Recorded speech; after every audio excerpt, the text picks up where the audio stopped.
Esse vídeo aqui é muito bom para você entender oferta e demanda e para você entender uma coisa que o Ludwig von Mises, grande nome da Escola Austríaca de Economia, falava. O mercado é um processo. Você não pode tirar uma foto do mercado, ver um instante, alguma coisa lá, e achar que é isso. Você não pode olhar para um ponto e falar, isso aqui tá ruim, então literalmente acabou, já era. Não, você tem que entender por que essas coisas aconteceram e no que elas vão dar. Você tem que entender que ao longo do tempo coisas mudam. Um bom exemplo disso é o Rio Nilo e o Egito. Você fala, calma, ó, é uma coisa que todo mundo aprendeu na escola, certo? Como é que você tinha uma civilização daquelas no meio do deserto?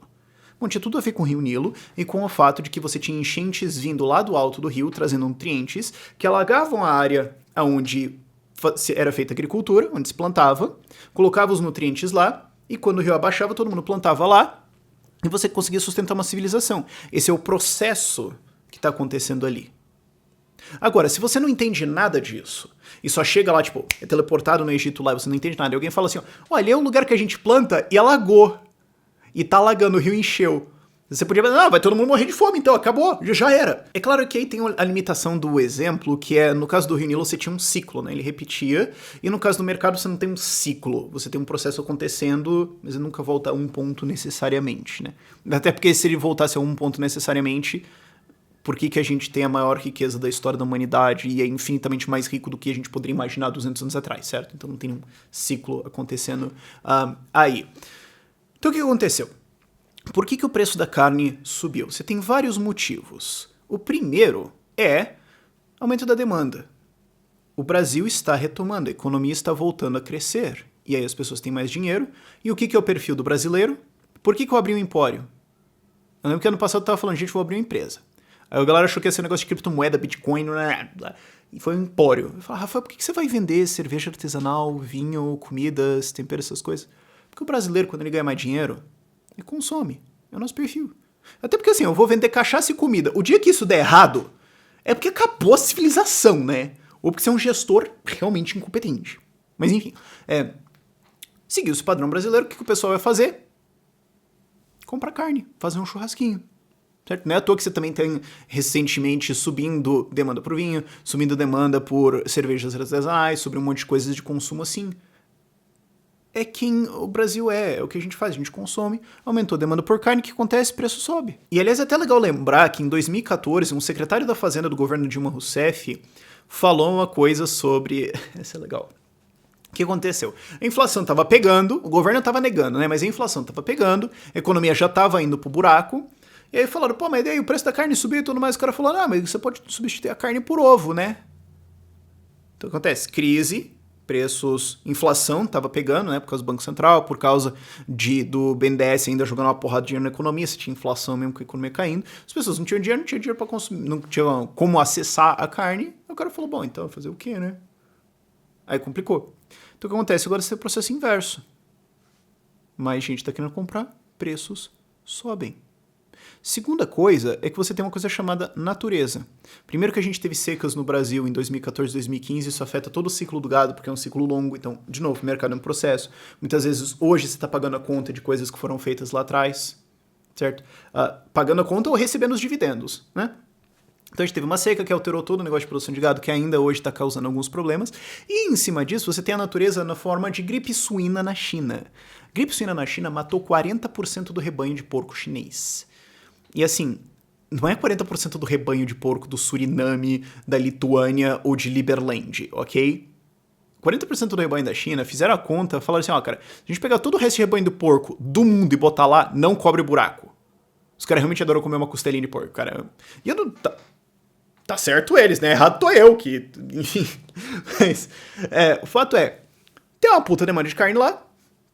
Cadê? Não tem. Vai ter que importa carne. Brasil é um dos exportadores. Sobe a demanda, a oferta inclusive está ainda restrita um pouco por causa desse negócio de seca que teve, e aí o que acontece? Preços sobem.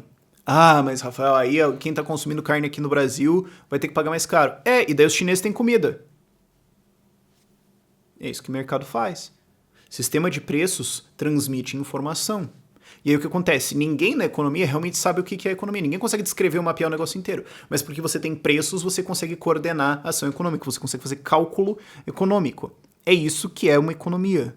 certo? É por isso que a intervenção estatal falha, inclusive, porque a intervenção estatal vai lá, mexe nos preços, caga uma informação, alguém faz um negócio errado e dá um problema, e daí, claro, chega algum socialista e fala que foi o capitalismo que deu errado. Sempre tem. Mas o que acontece é, chineses estão recebendo comida.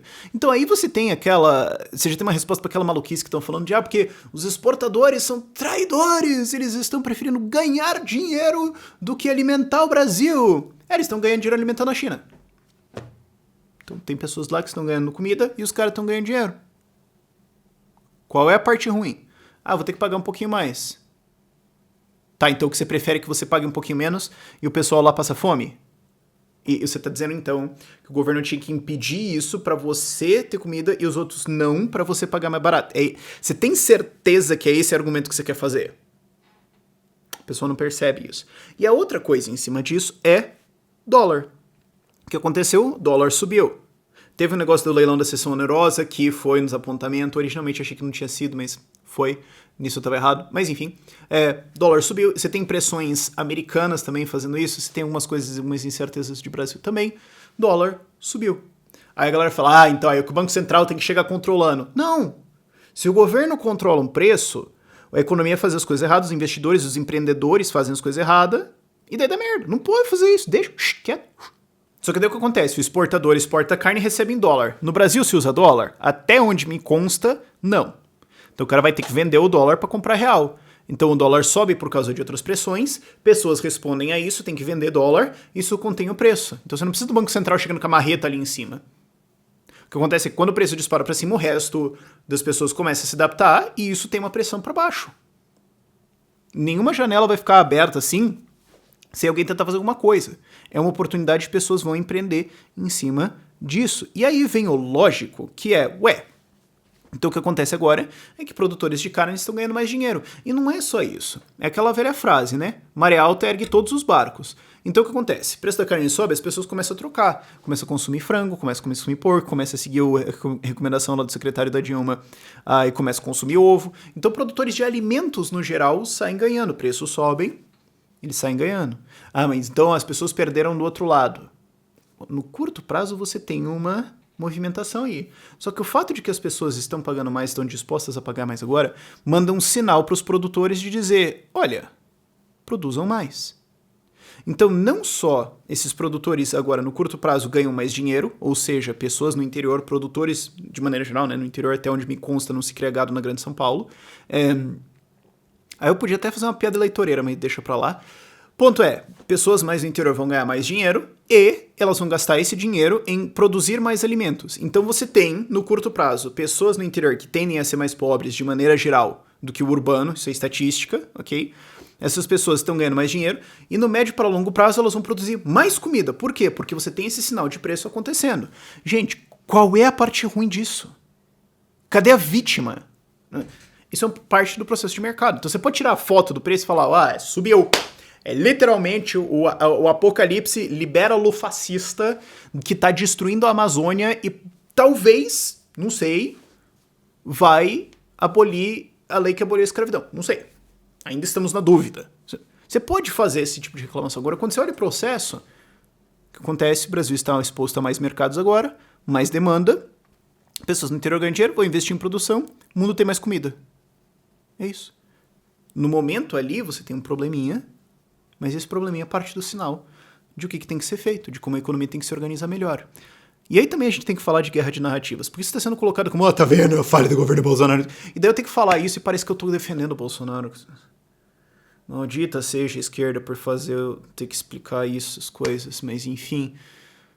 Bom, se bem que também é o meu trabalho, né? De certa forma, essa maluquice, economia freestyle é o que me dá trabalho. Então, aí você pode até fazer uma pergunta se isso é uma deadweight loss ou não. Eu gostaria até de ter essa discussão, mas não importa os aspectos desse vídeo. O ponto é, os caras ficam usando isso pra atacar o Bolsonaro. Tá. Agora imagina que fosse o Haddad presidente. Eles iam falar, o Haddad, cara, que fez o pequeno produtor ganhar dinheiro. Tá aqui, tá alimentando o mundo. Agora o Brasil tá tão grande que a gente tá alimentando o mundo. O mundo. Porque na época do Fernando Henrique Cardoso, no liberalismo, agora a gente alimenta o mundo inteiro. E o pequeno produtor tá ganhando dinheiro. Tá vendo? Tá a prova aqui que o socialismo funciona. Você sabe que esse é o seu argumento. E eu não tô dizendo que o eleitor mediano, não. Eu tô dizendo assim, políticos de esquerda, os caras que ficam inventando ideia, a elitezinha ali que fica jogando coisa de baixo pro pessoal repetir. Você sabe que eles iam estar falando isso. É um saco, que a gente tem que apontar essa hipocrisia, cara. Agora, finalmente, uma discussão interessante pra gente ter também, é entender que, assim, o mercado é um processo, o mercado é mudança. Coisas vão mudar, algumas coisas vão crescer pra caramba, outras coisas vão acabar. Pessoas vão ter que se deslocar. Invenções novas vão ser feitas, certos empregos serão extintos e as pessoas vão ter que ir para outra coisa. Mercado é movimento. Então, o que vai acontecer? Vai subir o preço, então o pessoal vai ter que mudar o padrão de consumo e tudo mais. Vai ter mais criação de gado, vai ter mais demanda por espaço e tudo mais. Sim, coisas vão mudar. Isso é parte do processo de mercado. E é importante ressaltar isso, porque por mais óbvio que pareça, muita gente parece argumentar, às vezes, como se ele tivesse um direito de que nada vai mudar. Certo? Então eu tenho o direito de nunca me incomodar. Ou se for para as coisas melhorarem, tem que tudo melhorar igual. Não pode melhorar uma coisa mais, assim. Ou não pode melhorar uma coisa, mas dar um problema em outro lugar. Não, aí não. Ou não pode ter uma coisa boa pra caramba, mas um outro pessoal ali se incomodar por um... Não. A gente tem o direito de que nada vai dar errado. Tem que ser do jeito que tá agora, só que melhor. Então não pode ir assim, se tem gente mudando das cidades pro interior, não, ó, tá vendo? Isso não tá, porque tem um problema. Mas elas estão elas estão sendo obrigadas? Não, então elas estão indo atrás de oportunidades. Elas estão fazendo isso porque elas querem. Isso aqui é um movimento que elas querem. Tá melhorando a vida delas. Mas as pessoas estão indo do interior pra cidade. Não, mas aí é o fim... Não, tá mudando. Condições de mercado mudam e as pessoas mudam ao redor. Mas parece que tem um pessoal que quer que fique tudo igual. E a mesma galera que é não pode ter Uber. Tem que ter o taxista ganhando mais dinheiro. Então assim, então as pessoas enriqueceram mais, então agora o táxi tem que ganhar dinheiro. Mas a gente criou uma nova tecnologia aqui que não precisa mais do táxi, fica melhor e tudo mais. Não, isso não pode. A galera que falando, não pode ter Netflix, tem que ter as TVs ganhando mais, etc. Ou não pode ter YouTube, esses negócios, tem que ter os jornais. Não, porque sempre teve os jornais, então tem que continuar tendo os jornais. Eu sempre comprei carne nesse preço. Então eu tenho que continuar comprando carne nesse preço, porque é o meu direito. É a mesma coisa. É a mesma coisa da galera que fala assim, não pode ter Airbnb, tem que ter mais hotel. Então você tem mais gente viajando, tudo mais, tem que ter mais hotel. Mas não pode. Não pode ter Airbnb, não pode ter um novo aplicativo que muda. Isso é aquela mentalidade de estado de bem-estar empresarial, né? Que o Estado tem que te dar o direito de você nunca incomodar, de você nunca ter um problema, de que se você tem um certo conforto, você nunca pode ter um probleminha aqui que depois vai dar uma coisa. Não, você tem que ter essa coisa aqui, lá na frente, sem um probleminha agora. Como se fosse um direito isso. Não é. Mercado é mudança. E no meio da mudança você vai ter certos problemas. Sim.